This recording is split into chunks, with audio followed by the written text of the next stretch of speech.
Assalamualaikum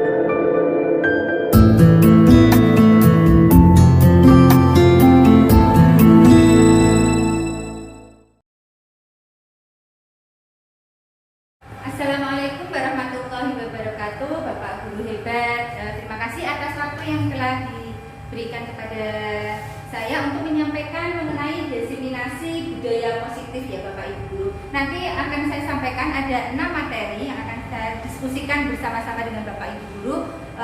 Untuk yang materi yang pertama, yaitu mari kita sebelum masuk ke materi yang pertama, saya ada pertanyaan pematik, yaitu yang pertama, apakah Anda setuju dengan pernyataan di bawah ini?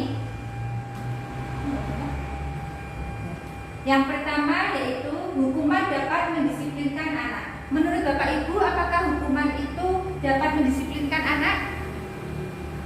Oke, ya berarti ada yang setuju, ada yang tidak ya. Kita ke pertanyaan pematik yang kedua, yaitu pemberian hukuman dengan hal positif seperti membaca atau membersihkan halaman sekolah dapat meningkatkan disiplin anak. Bapak Ibu, apakah hal tersebut dengan tetap hukuman tapi dengan memberikan hukuman yang positif? Menurut Bapak Ibu bagaimana? Apakah itu juga bisa meningkatkan disiplin anak?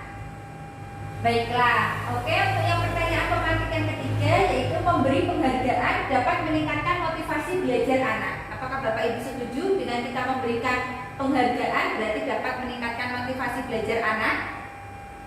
Ya, mari kita lihat ya apakah jawaban-jawaban dari Bapak Ibu itu sudah sesuai atau sudah benar menurut ini ya. Materi yang pertama yang akan saya sampaikan yaitu mengenai disiplin positif dan nilai-nilai kebajikan universal.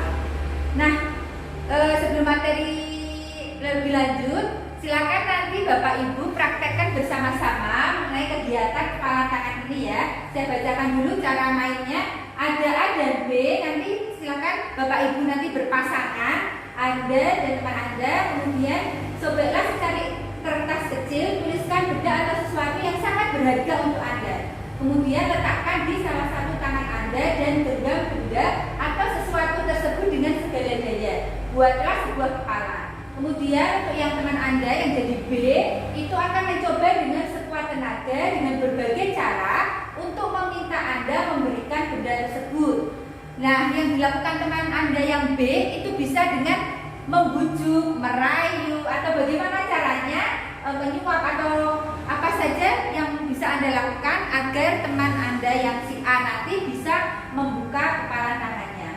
Ya, silakan Bapak Ibu bisa dipraktekkan bersama-sama ya.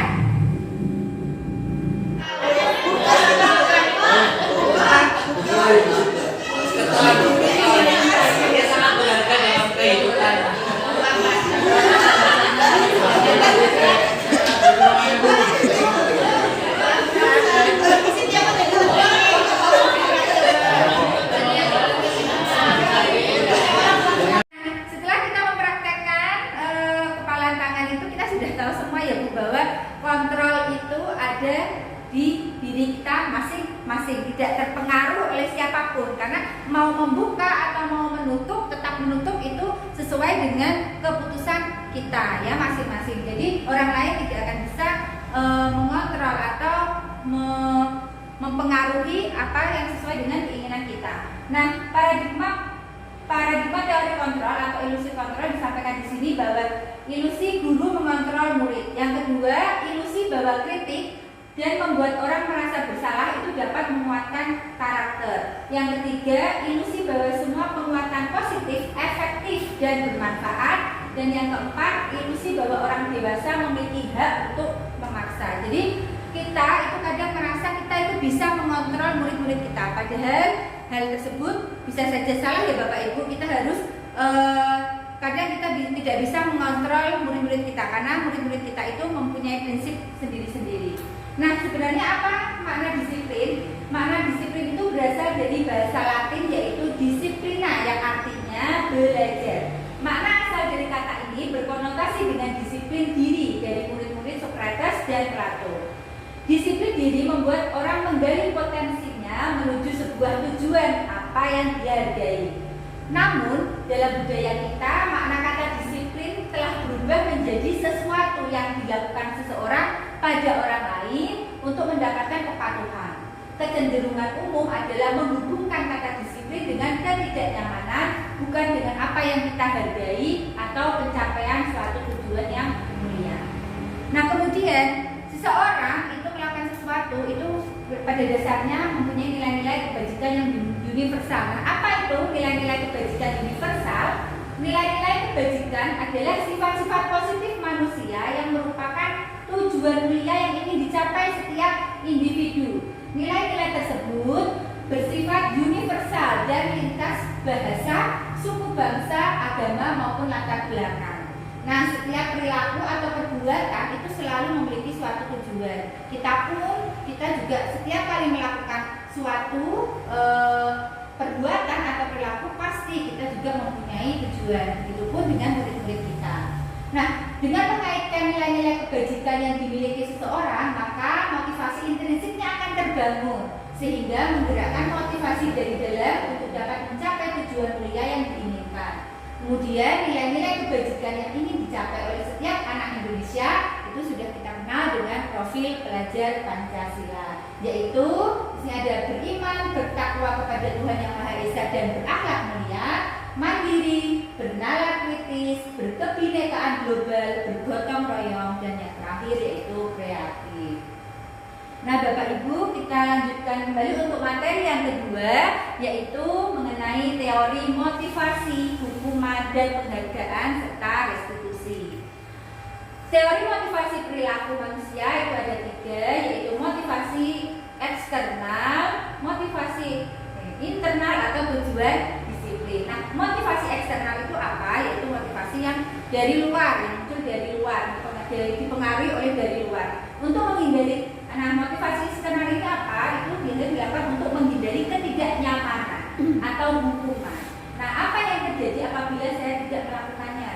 Ada juga kita mempunyai motivasi internal karena kita ingin mendapatkan imbalan, kita ingin mendapatkan suatu penghargaan. Ya, itu kalau dari luar itu motivasi eksternal. Kemudian yang kedua yaitu ada motivasi internal atau tujuan disiplin positif itu adalah untuk menghargai diri sendiri. Saya akan jadi orang seperti apa apabila saya melakukannya. Itu jadi motivasi intrinsik itu motivasi yang muncul dari dalam diri. Nah, kita sebagai guru itu harus bisa memunculkan motivasi intrinsik yang ada di dalam siswa biar dia tidak mempunyai dia bisa menghargai dirinya sendiri. Nah, merdeka itu menurut Ki Hajar Dewantara disampaikan di sini itu artinya merdeka itu tidak hanya terlepas dari perintah, akan tetapi juga cakap membuat perintah diri sendiri. Itu disampaikan Ki Hajar Dewantara. Jadi, apakah murid-murid kita saat ini sudah merdeka? Berarti Bapak Ibu mungkin belum ya, karena mereka bisa saja masih melakukan sesuatu atau melakukan perintah kita, menaati perintah kita itu karena ada sesuatu di situ ya, tapi belum muncul motivasi intrinsik dalam dirinya. Nah, dihukum oleh penghargaan. Kenapa kok bisa ya penghargaan itu bisa jadi suatu hukuman? Itu kalau satu yang pertama yaitu pengaruh jangka pendek dan jangka panjangnya. Penghargaan menghukum, penghargaan itu akan mengurangi ketepatan, penghargaan tidak efektif, penghargaan nantinya akan bisa merusak hubungan, dan penghargaan menurunkan kualitas, penghargaan mematikan kreativitas, dan penghargaan itu nantinya bisa mengurangi motivasi intrinsik. Ini ada saya sampaikan mengenai contoh pengakuan atau apresiasi tentang kebajikan di Bapak Ibu yang hebat. Yang pertama yaitu ketika kita melakukan penghargaan, memberikan penghargaan kepada murid-murid kita. Namun caranya seperti ini ya. Kita kemarin ini dari pembukaannya, kemarin saya perhatikan rasa empatimu besar sekali itu kita bangun nilai kebajikan di anak tersebut. Kemudian situasinya pada saat apa? Yaitu pada saat kamu menolong murid baru di kelas kita. Jadi tidak semata-mata penghargaan dalam hal akademik saja Bapak Ibu, tapi sikap-sikap yang baik, nilai-nilai kebajikan yang memang muncul dari anak, kita juga bisa memberikan penghargaan. Kemudian bisa juga contohnya saya menghargai nilai kebajikannya apa? Oh, mungkin dia waktu itu kepeduliannya pada saat kamu membantu teman-temanmu di tugas kelompok. Itu kita juga bisa menghargai siswa berdasarkan nilai kebajikannya. Kemudian yang contoh yang ketiga yaitu terima kasih untuk apa? Untuk rasa tanggung jawabmu pada saat kamu memungut kertas-kertas yang berserakan sebisa mungkin kita memberikan penghargaan itu didasarkan pada nilai-nilai kebajikan yang anak-anak lakukan. Jadi tidak melulu ketika mendapat nilai 100 baru dihargai, ketika dia mendapat juara misalkan mengikuti lomba kita hargai, tapi apapun sedikit yang dilakukan oleh anak mengenai nilai-nilai kebajikan sebisa mungkin kita juga bisa menghargai. Kemudian yang berikutnya, nah tindakan guru itu termasuk konsekuensi atau hukuman. Ini ada contoh, Bapak Ibu nanti bisa didiskusikan bersama-sama. Ini pernyataan ini termasuk dalam konsekuensi atau hukuman. Ya, yang pertama yaitu mencatat 100 kali di dalam buku kalimat saya tidak akan terlambat lagi karena terlambat ke sekolah. Menurut Bapak Ibu, ini termasuk konsekuensi atau sebuah hukuman ini Bapak Ibu? Pernyataan yang pertama Hukuman. Oke, berikutnya yang kedua, lari mengelilingi lapangan basket 2 kali karena terlambat hadir di sekolah. Ini termasuk hukuman atau konsekuensi?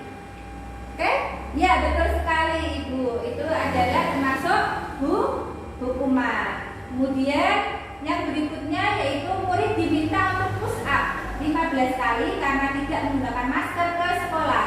Termasuk konsekuensi atau hukuman ini Bapak Ibu? Iya betul, hukuman ya.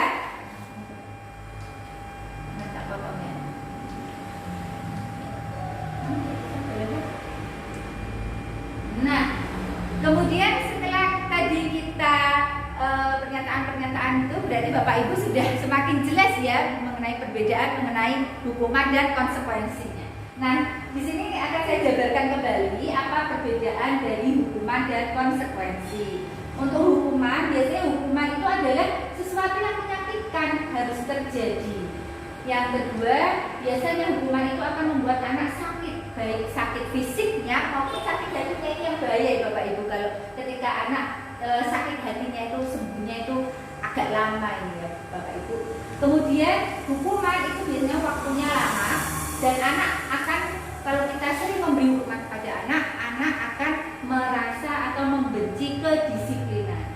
Yang berikutnya yaitu paksaan. Ya, hukuman itu biasanya paksaan. Kemudian mendorong anak menyakiti diri sendiri, konsep dirinya nanti akan buruk. Kalau anak itu sering mendapat hukuman, maka mereka akan merasa selalu disalahkan, selalu salah, apa yang mereka lakukan akan salah. Nah, ini bisa membuat konsep diri anak itu akan malah menjadi semakin buruk. Kemudian berikutnya anak belajar untuk menyembunyikan kesalahan. Dan jika hukuman ini terus menerus, maka dia akan merasa marah, merasa bersalah, dipermalukan dan merasa tidak dihargai. Kemudian apa dengan perbedaannya dengan konsekuensi? Kalau sebuah konsekuensi itu sesuatu yang harus terjadi, kemudian membuat anak merasa tidak nyaman dalam jangka waktu yang pendek, anak menghargai disiplin, stimulus tanggapan, mendorong anak agar mudah menyesuaikan diri, konsep diri yang baik, anak belajar untuk mematuhi peraturan, kehilangan hak dibuat tidak nyaman, diasingkan hanya untuk sementara. Nah, materi berikutnya sebenarnya apa yang dimaksud dengan restitusi? Restitusi di sini adalah proses menciptakan kondisi bagi murid untuk memperbaiki kesalahan mereka sehingga mereka bisa kembali pada kelompok mereka dengan karakter yang lebih kuat. Restitusi juga merupakan proses kolaboratif yang mengajarkan murid untuk mencari solusi untuk masalah mereka dan membantu murid berpikir tentang orang seperti apa mereka, ingin menjadi apa, dan bagaimana mereka harus memperlakukan orang lain. Jadi sebisa mungkin Bapak Ibu, ketika anak mempunyai masalah, kita ajak berdiskusi, berdialog bersama dengan menggunakan apa yang namanya restitusi ini. Karena restitusi ini dilakukan agar mereka nanti bisa mencari solusi atas masalah yang mereka hadapi. Kemudian ciri-ciri restitusi. Nah, restitusi ciri-cirinya yang pertama itu restitusi itu tidak untuk menebus kesalahan, namun untuk belajar dari kesalahan, kemudian memperbaiki hubungan. Restitusi itu merupakan tawaran atau bukan paksaan. Restitusi menuntut untuk melihat ke dalam diri, restitusi mencari kebutuhan dasar dan yang mendasari tindakan. Restitusi diri adalah cara yang paling baik. Restitusi fokus pada karakter bukan tindakan, restitusi fokus pada solusi, dan restitusi mengembalikan murid yang berbuat salah pada kelompoknya. Nah, kita sudah sampai di materi yang ketiga Bapak Ibu, yaitu mengenai keyakinan kelas. Nah, apa perbedaan? Mengapa kok tidak peraturan saja? Kenapa sekarang menggunakan istilah keyakinan kelas? Nah, mengapa kita memiliki peraturan harus menggunakan helm bila mengendarai kendaraan roda 2? Mengapa kita memiliki peraturan 3M menggunakan masker, mencuci tangan, menjaga jarak 5 meter? Dan mengapa kita memiliki peraturan harus datang tepat waktu pada saat mengikuti pelatihan? Nah, untuk mendukung motivasi intrinsik, kita kembalikan ke nilai-nilai keyakinan yang lebih menggerakkan seseorang dibandingkan mengikuti serangkaian peraturan-peraturan. Jadi keyakinan kelas yang nantinya akan dibuat oleh anak-anak itu dibuat oleh anak dan dari anak untuk anak. Jadi kita sebagai guru hanya sebagai pembimbing atau memfasilitasi saja. Ini akan lebih mudah kalau keyakinan kelas yang nantinya dibentuk itu berasal dari anak. Nah, apa perbedaan peraturan dan keyakinan kelas? Kalau peraturan itu biasanya itu menggunakan kata-kata yang negatif, tapi kalau keyakinan kelas itu menggunakan kata-kata yang positif, ya, dikembalikan dengan nilai-nilai kebajikan universal. Kemudian ini ada, kemarin saya sudah membuat keyakinan kelas bersama murid-murid saya. Ini ada dokumentasinya. Yang pertama yang saya lakukan yaitu anak-anak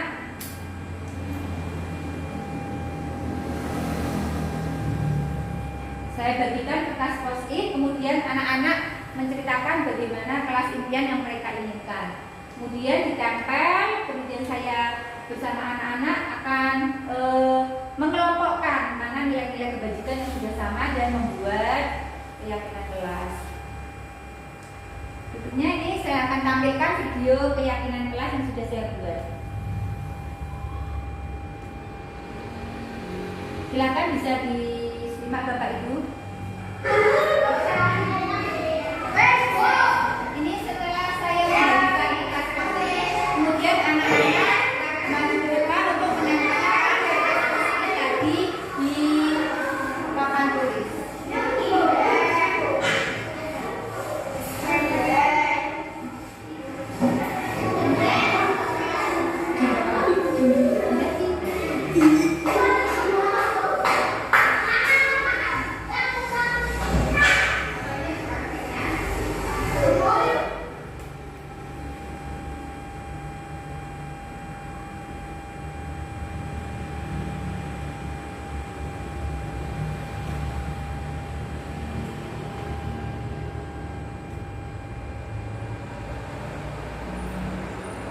Nah, ini hasilnya Bapak Ibu, keyakinan kelas yang sudah kami buat bersama anak-anak. Anak-anak kelas 3 belum ada yang tulisannya rapi, sama membantu mereka untuk membuat melalui aplikasi Canva. Membuat keyakinan kelas, saya tanyakan, anak-anak mau kelas impian seperti apa? Kelasnya mau seperti apa? Karena ini kelas rendah, jadi sesimpel saja anak-anak berpikir. Ada yang minta, Bu, sekolahnya di tingkat, Bu, gitu. Ada yang minta seperti itu. Ada yang mau, Bu, ke kelas tuh kelasnya nanti kalau saya masuk di kelas itu baunya nanti spesial. Ada satu saya juga aneh, bau apa gitu. Saya sampai anak-anak juga seperti itu, Bu, mau kelasnya wangi, Bu, gitu. Oke, nanti semua ditampung. Saya memberi kesempatan kepada anak-anak untuk mereka menginginkan kelasnya seperti apa. Jadi yang pertama yang saya lakukan, saya membagikan post-it, kertas post-it, kemudian anak-anak menulis sesuka mereka yang mereka inginkan seperti apa. Kemudian langkah yang berikutnya, kemudian masing-masing anak menempelkan post-it kelas impiannya di papan tulis secara acak bergantian. Kemudian saya bimbing mengelompokkan kertas post-itnya itu, keyakinan kelas yang sudah sama saya kelompokkan masing-masing berdasarkan nilai-nilai kebajikan yang sudah saya jelaskan tadi. Kemudian setelah itu karena masih anak-anak, ya, karena masih mungkin tulisannya masih kurang bagus, saya membantu mereka untuk membuat di Canva seperti itu masing-masing keyakinan kelas. Jadi Bapak Ibu, keyakinan kelas tidak usah terlalu banyak-banyak. Yang penting sudah ada nilai-nilai kebajikan di situ. Jadi kalau di dalam kelas saya kemarin hanya ada 5 nilai kebajikan, yaitu yang pertama ada hormat dan saling menghargai. Karena anak-anak sering berbicara yang kotor juga, ada tuh di kelas jangan berbicara yang kotor. Oke, saya membantu mereka untuk membuat keyakinan kelas. Ini merupakan hasil keyakinan kelas di kelas kami. Dan seperti yang sudah saya sampaikan, insya Allah kalau keyakinan kelas sudah dari anak dan untuk anak, insya Allah akan lebih mudah kita untuk menyelesaikan suatu masalah jika anak tersebut memang mempunyai masalah. Jadi kita kembalikan lagi kemarin keyakinan kelas apa yang sudah kamu buat, seperti itu. Jadi seolah-olah kita tidak yang mendidik anak untuk mencari penyelesaian masalah, tapi kita membimbing anak untuk mencari sendiri ya penyelesaian atau solusi masalah yang sedang mereka hadapi. Oke, mari kita lanjutkan untuk yang topik berikutnya, yaitu topik yang keempat mengenai kebutuhan dasar manusia dan dunia berkualitas. Nah, saya akan mencoba pertama untuk pertanyaan tematiknya. Saya bacakan. Ibu Amber, guru wali kelas 2A di SD Pelita Hati, sedang bingung menghadapi ulah salah satu murid di kelasnya, yaitu Doni. Beberapa anak di kelas 2A telah datang padanya dan mengeluhkan Doni yang seringkali meminta bekal makan siang mereka dengan paksa. Jika Anda menghadapi situasi seperti Ibu Amber, apa yang akan Anda lakukan? Menurut Anda, kira-kira apa alasan Doni melakukan hal itu? Ada yang mau mencoba menjawab, Ibu? Kira-kira kalau ada situasi seperti ini di kelas, ada anak yang bermasalah, memaksa meminta bekal makan siang dengan cara paksa, apa yang akan Anda lakukan? Mungkin bisa memberi pendapatnya, Ibu Bina. Misalkan di kelasnya ada anak yang sudah bermasalah seperti itu, merampas bekal makan siang temannya. Menurut Bu Bina bagaimana?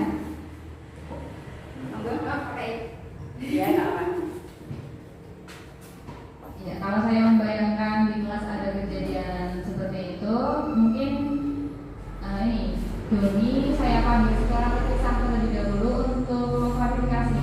Setelah itu baru diselesaikan setelah masalahnya jelas. Ya, berarti memanggil si Doni ya, Bu. Memanggil si Doni untuk menanyakan alasannya. Alasannya apa? Si Doni melakukan hal itu. Ya, betul. Nah, sekarang saya tanya kembali, menurut Bu Wina, kira-kira apa alasan Doni melakukan hal itu? Kira-kira alasannya? Silakan ketika tadi sudah ganjil, menurut jenengan kenapa Doni meminta bekal makan siang temannya? Kira-kira kemungkinan iya alasan Doni. Mungkin salah satunya tidak membawa uang saku, yang Iya. kedua tidak sarapan, yang ketiga mungkin memang dia pengen apa ya? Ya namanya anak laki-laki terus masih kecil, mungkin pengen mendapatkan kemampuan. Iya, betul. Di sini ya Bu, merujuk pada situasi yang sedang dihadapi oleh Bu Amber, ya, itu dalam konteks menegakkan disiplin positif. Ibu Amber tadi sudah disampaikan Bu Wina, mencari tahu alasan dulu. Jadi kita jangan serta-merta menyalahkan Doni. Kamu kenapa di sini dia? Kita sambil menunjuk dia, enak ya mengenai gitu. Kamu kenapa itu kok? Oh, misalkan, kok bisa berapa itu makan siang temanmu? Seringkali kita menyalahkan si anak tanpa tahu sebenarnya alasannya apa sih, gitu ya. Mencari tahu alasan dulu. Nah, pada materi ini kita akan mengenal yang namanya kebutuhan 5 kebutuhan dasar manusia. Jadi manusia atau kita, guru maupun murid itu pasti mempunyai tujuan, mempunyai alasan kenapa melakukan sesuatu. Ada kebutuhan yang mereka ingin penuhi. Misal kita ya, misal contohnya seperti saya misalkan, ketika kita berangkat pagi gitu ya, kadang kita pengen kebutuhan untuk memperoleh, pengen dihargai gitu ya, pengen dihargai, pengen diberi penghargaan, misalkan berangkat haji misalkan seperti itu. Jadi kita ketahui dulu apa saja kebutuhan-kebutuhan dasar yang murid coba penuhi. Nah, kita akan melihat dulu 5 kebutuhan dasar manusia, yaitu yang pertama bertahan hidup. Jadi Jadi 5 kebutuhan dasar yang pertama yaitu bertahan hidup. Jadi sudah ketahui bersama bahwa semua yang kita lakukan, usaha terbaik kita untuk mendapatkan apa yang kita inginkan itu ketika kita mendapatkan apa yang kita inginkan dengan berusaha memenuhi kebutuhan tersebut. Nah, yang pertama kebutuhan bertahan hidup. Kebutuhan bertahan hidup itu misalnya makan, kemudian rumah, kesehatan, itu termasuk dalam kebutuhan bertahan hidup. Nah, dari kasus Doni di atas, misalkan Doni beralasan bahwa Bu, aku tuh merampas makan siang temanku karena aku lapar.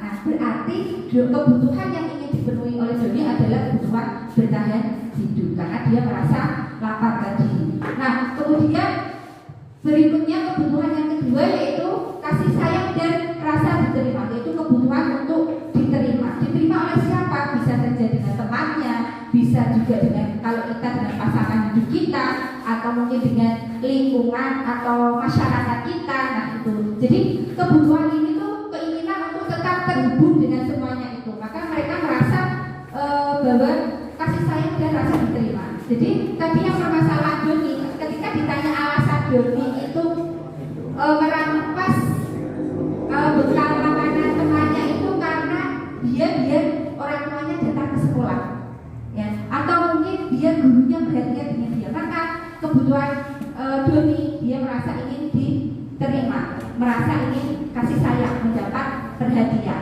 gitu ya. Kemudian kebutuhan yang berikutnya mengenai kebebasan. Nah, kebebasan ini merupakan kebutuhan merasa bebas melakukan semuanya tanpa ada tekanan, tanpa ada paksaan. Contoh, misalnya tadi yang kasus Doni, ketika kita tanya, kok Doni beralasan karena bosan Bu, ibu bawain bekal dari rumah itu saja misalkan.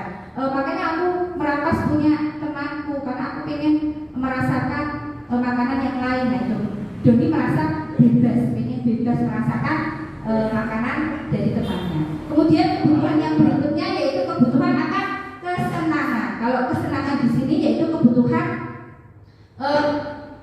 seperti Doni tadi, kenapa dia merampas ketika ditanya kok dia merasa aku tuh senang kalau melihat temanku tuh marah, aku tuh senang kalau misalkan temanku itu bu guruku misalkan marah-marah sama aku kadang-kadang ya, nah, senang gitu. Nah itu berarti kebutuhan Doni, dia merasa ingin senang kalau diperhatikan. Kemudian yang terakhir yaitu kebutuhan mengenai penguasaan. Contoh kebutuhan penguasaan ini misalkan Doni merasa dia melakukan itu merasa dia merasa hebat dibanding teman-temannya. Teman-temannya merasa takut kalau dia melakukan itu. Maka kebutuhan yang mau dipenuhi oleh Doni yaitu kebutuhan akan penguasaan. Nah, berikutnya Bapak Ibu, jadi semua orang itu senantiasa berusaha untuk memenuhi kebutuhannya dengan berbagai cara. Seperti halnya murid kita. Jadi ketika seorang murid itu melakukan sebuah kesalahan atau dia mempunyai masalah, kita cari tahu dulu alasan murid kita melakukan itu. Kita tanyakan, berarti ada kebutuhan 5 kebutuhan tadi yang belum mereka penuhi. Kalau kebutuhan salah satu 5 kebutuhan itu belum mereka penuhi, maka pasti dia akan melakukan sesuatu yang tidak baik. Jadi kita tanyakan dulu. Kadang mesti ya setiap anak melakukan kesalahan pasti punya alasan. Itu yang kita lihat dulu. Pasti ada alasan dibalik dia melakukan itu. Nah kita koreksi dulu, kita korek dulu, cari tahu kenapa sih anak ini kok melakukan seperti ini. Mungkin di keluarganya kurang harmonis atau apa, pasti sama seperti halnya kita ketika kita mau melakukan sesuatu pasti kita juga punya alasan. Jadi ada kebutuhan yang ingin mereka penuhi. Nah, coba ini ada soal kebutuhan apa yang sedang dipenuhi. Ini ada soal Dinda, seorang anak kelas 3 SD, begitu tiba di rumah sepulang dari sekolah menangis dan mengadu pada ibunya bahwa dia benci pada ibu Rani gurunya. Menurut Anda, kebutuhan apa yang berusaha dipenuhi oleh Dinda jika jawabannya seperti ini? Bila Anda berada dalam posisi Bu Rani dan mendengar informasi dari ibunya Dinda tentang perasaan Dinda hari itu, apa apa yang akan Anda lakukan pada Dinda besok ketika Dinda masuk sekolah agar kebutuhan Dinda terpenuhi. Jadi ini ya, ada kasus seperti itu. Nah, setelah itu ibu gurunya memanggil Dinda. Nah, kita lihat jawaban yang pertama Dinda. Kalau Dinda menjawab seperti ini, ibu guru bilang aku tidak boleh bersenandung sewaktu mengerjakan tugas. Katanya kelas harus tenang, tidak ada suara. Kan gak seru jadinya. Jadi kebutuhan apa yang ingin dipenuhi oleh Dinda? Kalau Dinda ketika ditanya, alasannya seperti ini. Dari 5 kebutuhan tadi, kebutuhan apa yang ingin dipenuhi oleh Dinda? Ada yang mau berpendapat? Tadi ada 5 kebutuhan dasar, yaitu rasa diterima atau disenangi, kebebasan, kesenangan, bertahan hidup, kemudian penguasaan. Kira-kira kalau jawabannya Dinda ketika ditanya kok ibu guru bilang aku tidak boleh bersenandung sewaktu mengerjakan tugas, katanya kelas baru tenang, tidak ada suara, kan gak seru jadinya. Apa kebutuhan apa yang ingin Dinda berusaha penuhi? Kebutuhan kesenangan, ya betul. Kemudian kalau ketika Dinda ditanya, ibu guru tidak menyapaku hari ini, padahal aku pakai jepit rambut baru. Apa kebutuhan apa yang dipenuhi? Iya, merasa dicintai tadi ya, rasa diterima, dicintai. Kemudian yang ketiga, aku bosan, masa belajarnya cuma gitu-gitu aja, dengerin ibu guru aja. Apa kebutuhan apa yang ingin dipenuhi oleh Dinda?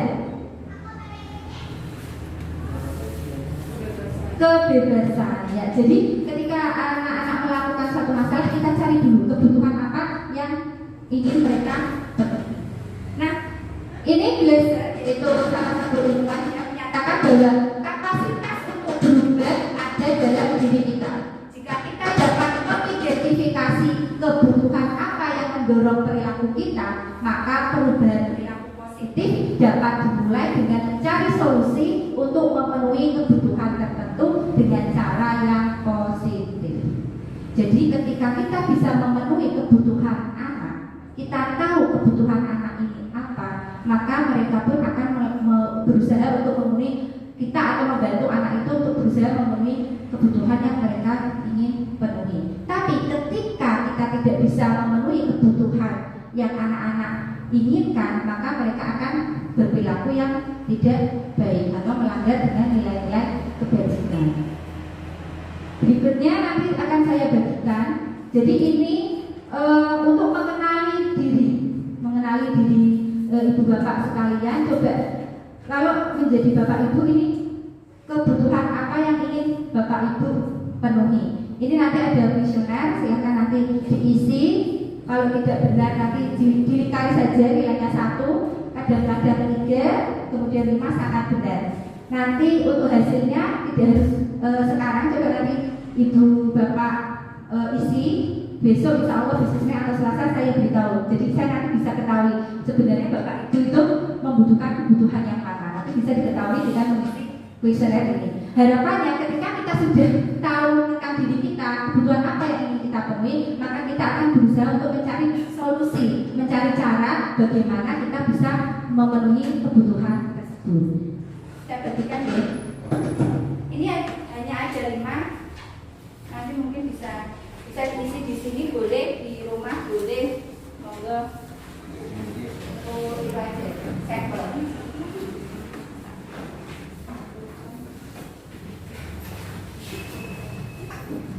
Jadi dengan mengisi kuesioner itu nanti Bapak bisa mengetahui sebenarnya kebutuhan apa yang ingin saya penuhi. Kita lanjut Bapak Ibu untuk materi yang berikutnya, yaitu mengenai restitusi 5 posisi kontrol. Kita lakukan dulu YouTube. Ada sebuah video. Jadi nanti di video ini ada 5 posisi kontrol, di mana 5 posisi kontrol ini adalah cara yang efektif untuk mencoba untuk bisa budaya is my second language. As a vlogger, I deal with social media a lot, which is actually fun for me, but I will say sometimes it's challenging. For my social media, I have to think about. ini saya Jadi ada 5 posisi kontrol. Yang pertama posisi penghubung, posisi pembuat merasa bersalah, yang ketiga posisi teman, yang keempat posisi pemantau, dan yang kelima adalah posisi manajer. Posisi manajer. Nanti kita bisa refleksi di posisi mana kita sekarang. Posisi tersebut. Kita saksikan kasusnya terlambat hadir yang 20 hadir menit. 20 menit di sekolah dan melihat bagaimana kelima posisi kontrol dalam menghadapi masalah tersebut.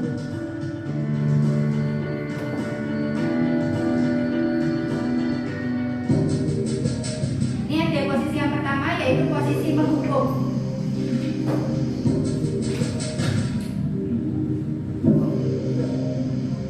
Naren, sini kamu. Tapi nanti kita refleksi di posisi yang mana. Kamu deh, pasti terlambat.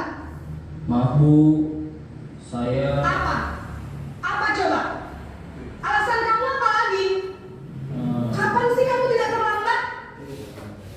Malas sekali ya kamu jadi anak. saya Dasar pemalas.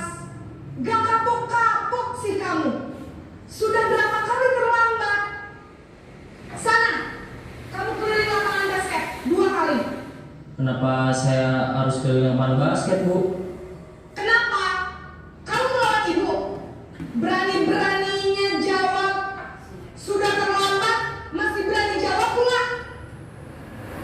Sekarang, keliling lapangan basket 5 kali sekalian. Biar kapok. Cepat. Pergi sana ke lapangan basket. Posisi penghukum biasanya berbicara dengan nada tinggi, menghardik, menunjuk-nunjuk, menyakiti, dan menyindir. Hukuman bisa berupa fisik maupun Kemudian posisi yang kedua yaitu posisi pembuat merasa bersalah. Kita saksikan.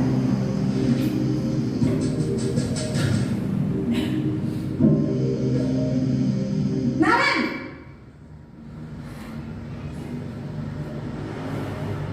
Selamat pagi Bu. Naren. Kamu kenapa terlambat lagi, nak? Ya Tuhan, Naren. Kamu senang ya bikin ibu susah ya? Kalau kamu terlambat lagi, nanti ibu yang ditegur bapak kepala sekolah, nak. Disangka ibu tidak bisa membina kamu. Duh, gimana ini? Maaf Bu, Duh Gusti Naren. Kamu suka ya kalau ibu ditegur bapak kepala sekolah? Terus, sekarang ibu harus tulis apa ini di buku absen? Ini kamu sudah sering terlambat loh. Ibu harus apa coba?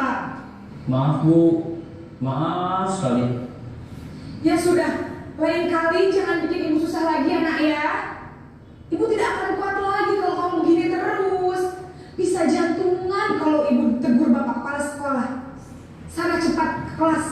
Maaf ya Bu, maaf sekali.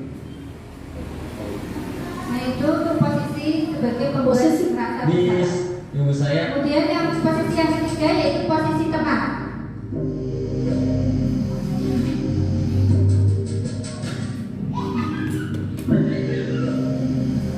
Naren,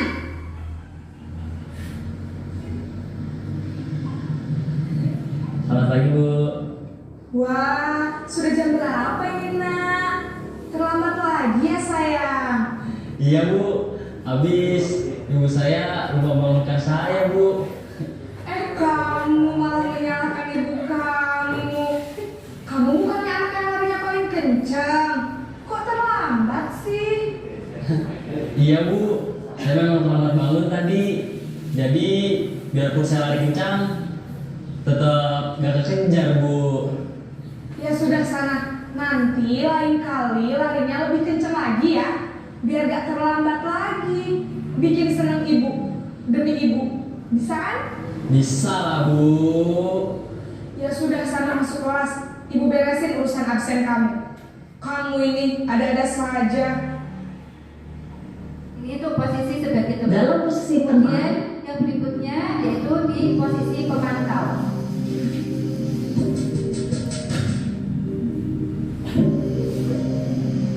Naren,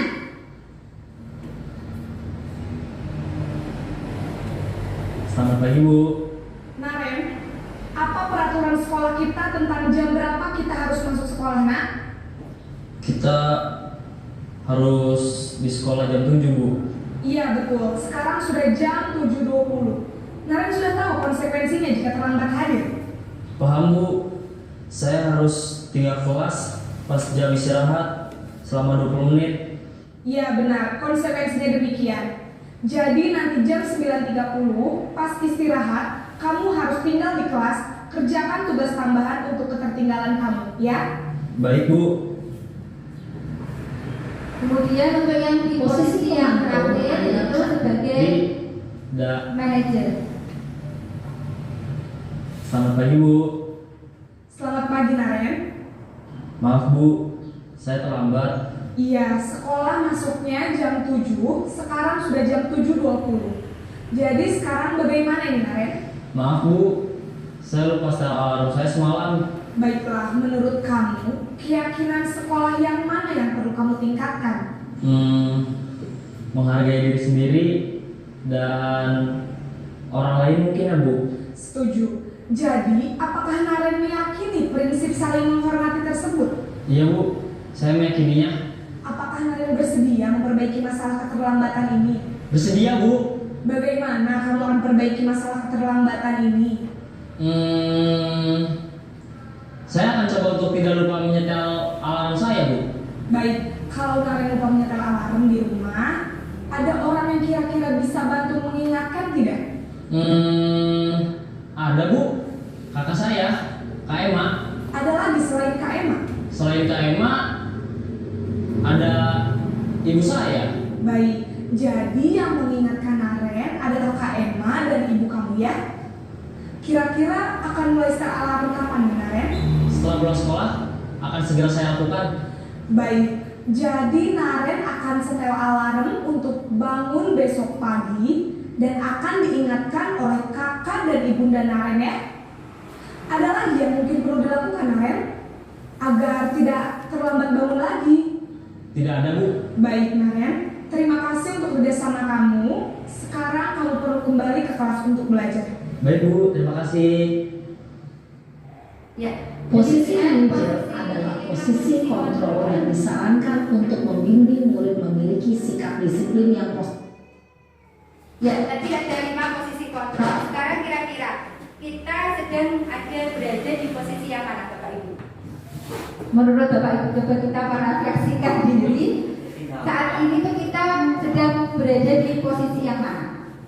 Mungkin Bu Iva, mungkin Bu di posisi mana, Ibu?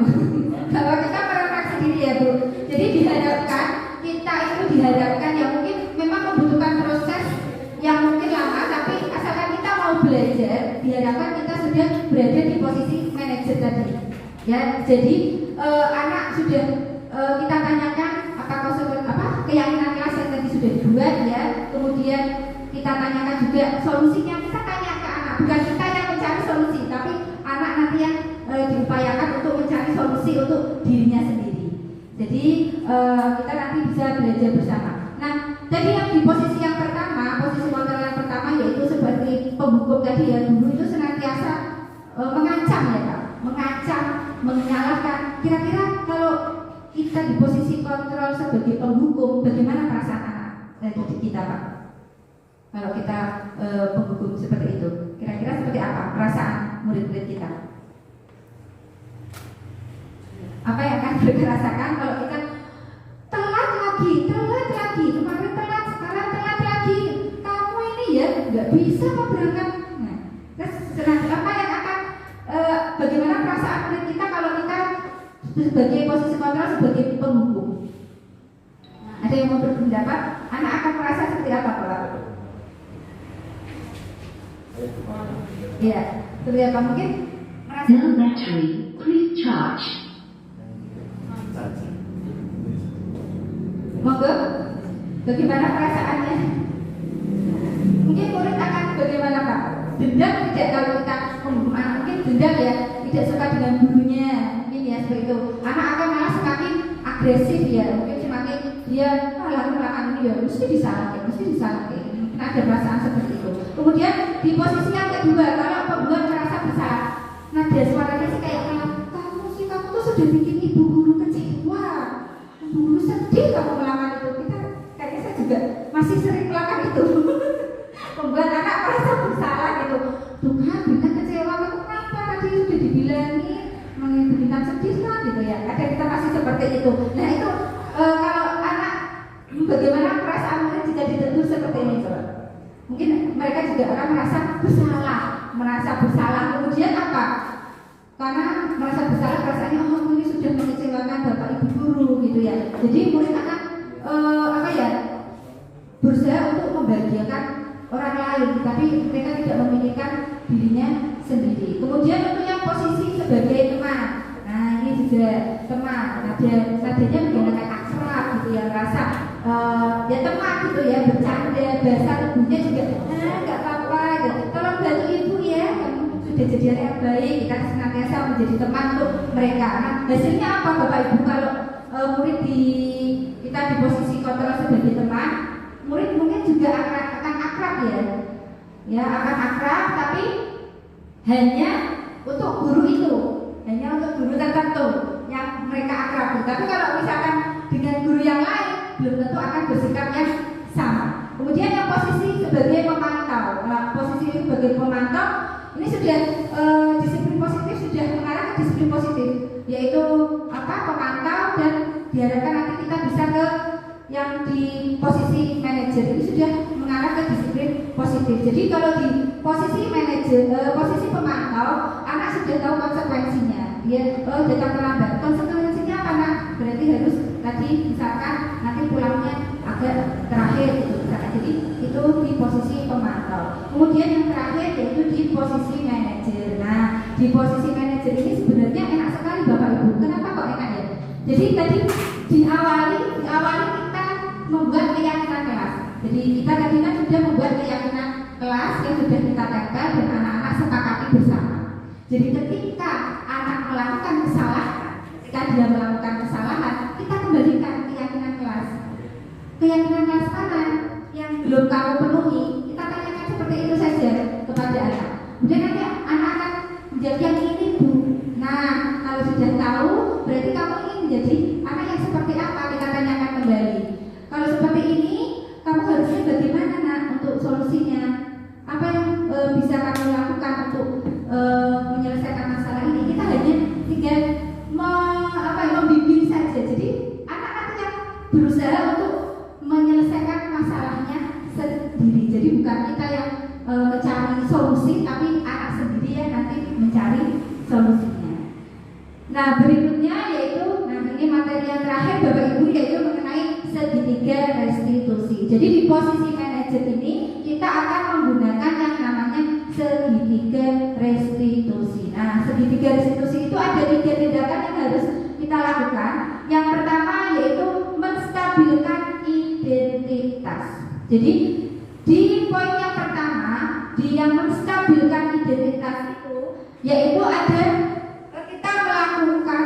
Jadi ketika anak melanggar peraturan itu karena sedang mencari perhatian, anak akan mengalami kegagalan. Jadi kita jangan sampai malah menyalahkan mereka, tapi kita mencoba melakukan segitiga restitusi yang pertama, yaitu menstabilkan identitas. Kita bisa dengan menggunakan, misalkan ketika ada anak masalah, kita katakan kepada anak itu, berbuat salah tidak apa-apa nak, namanya manusia pasti tidak luput dengan kesalahan. Itu mungkin salah satu kalimatnya. Atau bisa juga ibu guru juga pernah loh waktu kecil juga melakukan kesalahan itu. Nah jadi seolah kita tidak menyalahkan anak, karena setiap manusia pasti mempunyai kesalahan.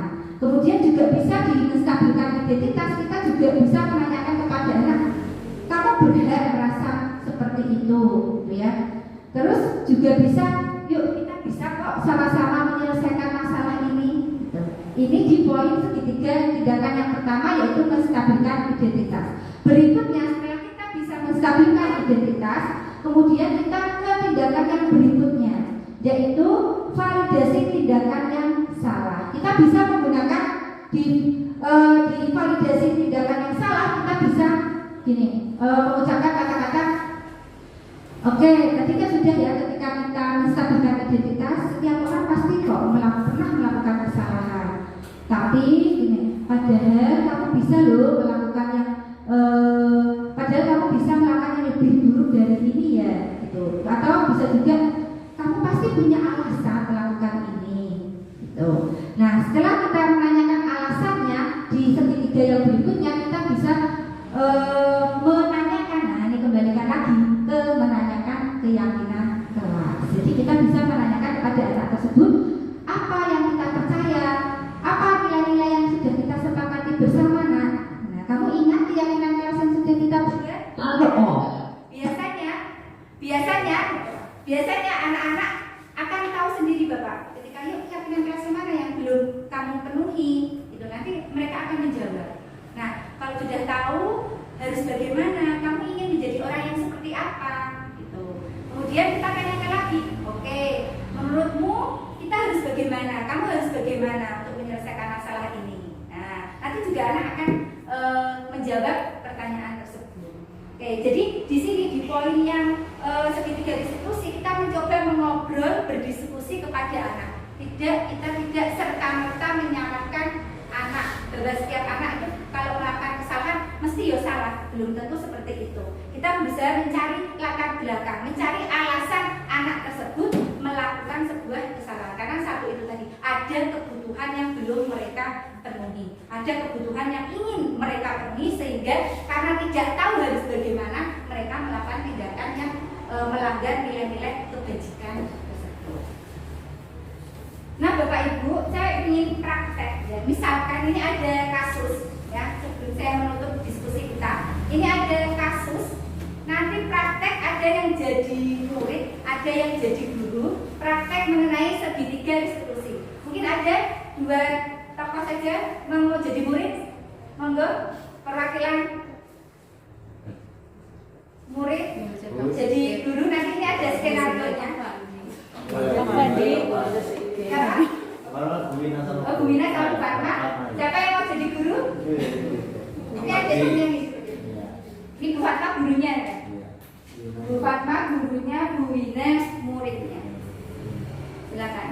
Itu ada kasus, posisinya sebagai murid dan sebagai guru. Nanti bisa maju depan ya Bu, mempraktekkan. Jadi kita berusaha untuk mempraktekkan segitiga diskusi. Ketika ada kasus, coba Bu Wina dibacakan Bu kasusnya biar yang lain bisa itu. Yang keras Bu.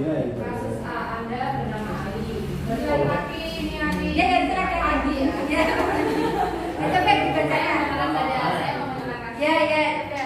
Seorang murid kelas 8 SMP terlibur. Sewaktu jam sebelum istirahat makan siang baru dimulai, Anda melihat, berarti Ali melihat Amira yang sedang memperhatikan hasil ujian atau ulangan yang didapatkannya.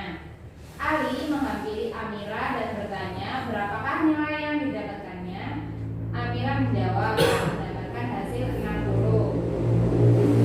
Seketika Ali merasa senang dengan nilai yang 90 yang dia dapatkan.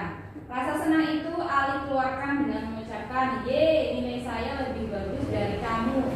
Kamu tidak belajar dengan benar sih. Belajar lebih keras lagi ya."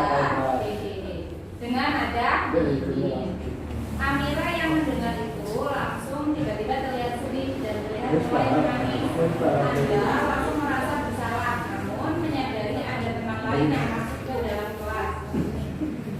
Ali memutuskan untuk keluar dari kelas. Waktu jam pulang sekolah, guru meminta waktu sebentar untuk berbincang dengan Ali. Begitu Ya.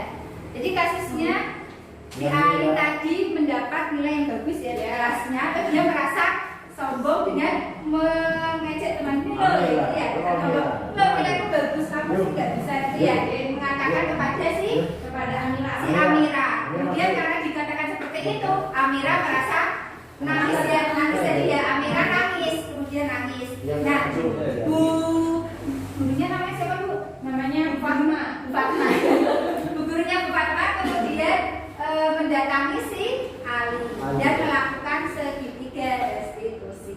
Yuk, itu sudah ada di sana Pak. Yuk, Bu Wina ya di. Oh ya, enggak. Tadi yang ya. Jadi Nih, kita ke ya. Ini tanyakan kan ada 3 tahapan untuk segitiga restitusi, yaitu yang pertama menstabilkan identitas, yang kedua validasi tindakan yang salah, yang ketiga menanyakan keyakinan. Oke, monggo. Ya, tanyakan dulu bu gurunya kan sudah panggil Ali kan. Iya, dari apa? Masih masuk sini. Oh. Kan berbahan Pak ini. Udah nih. Iya. Mobil mau dibilang. Jangan kita ke.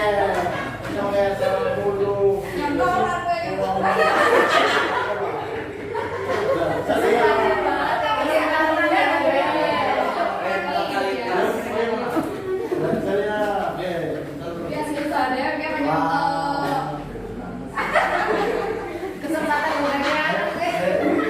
Oke, udah. Berarti saya nggak jadi gurunya aja ya. Ya, kan nangis.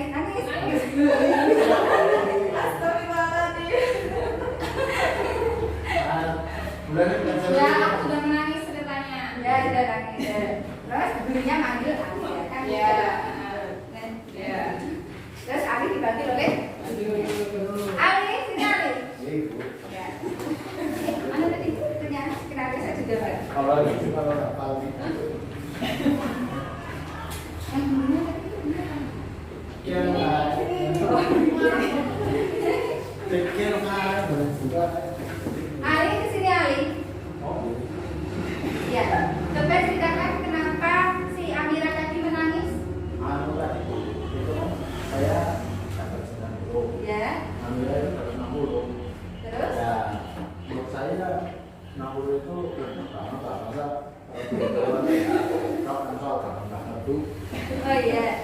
Apa yang sudah kamu lakukan itu sudah membuat Amira kecewa dan menangis. Kamu tadi mengeluarkan kata-kata seperti apa? ya Sehingga Amira membuat dia menangis. anu pintar. Oke. Menurut ibu itu adalah membuat kesalahan. Tapi tidak apa-apa. Membuat salah itu tidak apa-apa. Karena setiap manusia pasti mempunyai kesalahan. Yuk, sekarang di sini ibu tidak akan memenuhi kesalahan kamu. Tapi di sini kita akan bersama-sama mencari penyelesaian masalah bersama-sama. Nah, kamu pasti punya alasan ya kenapa melakukan seperti itu. Alasan saya Ya. ya saya kan Ya. alasan saya Oh, berarti kamu merasa ingin diakui ya, ingin diakui ya, perasaan ingin diakui, jadi kamu melakukan seperti itu. Oke, apakah seperti itu hal yang baik? Menurut kamu? Tidak ya. Nah, kemarin kita sudah membuat keyakinan kelas. Menurutmu apa keyakinan kelas yang kamu percayai dan belum kamu percayai? yang saya percaya ya harus menghargai. Betul. Tapi yang saya ini baru Ya, oke. Nah, kamu sudah hafal betul mengenai keyakinan kelas yang sudah kita buat ya, yaitu kita harus saling menghargai. Nah, sekarang kalau lain waktu kamu melakukan atau mengulangi hal itu lagi, apa yang harus kamu lakukan? ya saya tidak lagi. Ya, terus dengan Amira apa yang kamu lakukan? Oke, nanti ibu lihat ya apakah kamu sudah meminta maaf kepada Amira. Dan dan ibu nanti akan lihat kamu sudah berjanji tidak akan mengulangi kesalahan itu. Oke, silakan kamu bisa kembali ke rumahmu. Hati-hati di jalan nih. Ya. Sama muridnya mau berdiri. Sudah minta maaf dulu kan sudah minta maaf. Ya, itu ya ibu bapak. Jadi ketika murid kita melakukan kesalahan, kita tanyakan dulu. Kita lakukan identitas dulu ya. Kita sambilkan identitas bahwa setiap manusia pasti mempunyai kesalahan. Terus yang kedua, validasi tindakan yang salah. Karena kamu pasti punya alasan ya melakukan itu. Kamu senang tadi alasannya si Ali karena dia merasa ingin diakui. Kemudian kita kembalikan ke Jadi nanti insya Allah kalau kita sudah rutin melakukan itu, nanti anak akan menyadari kesalahannya sendiri dan berusaha mencari solusi akan permasalahan yang dihadapi anak tersebut. Oke, demikian Bapak Ibu untuk diskusi kita pada siang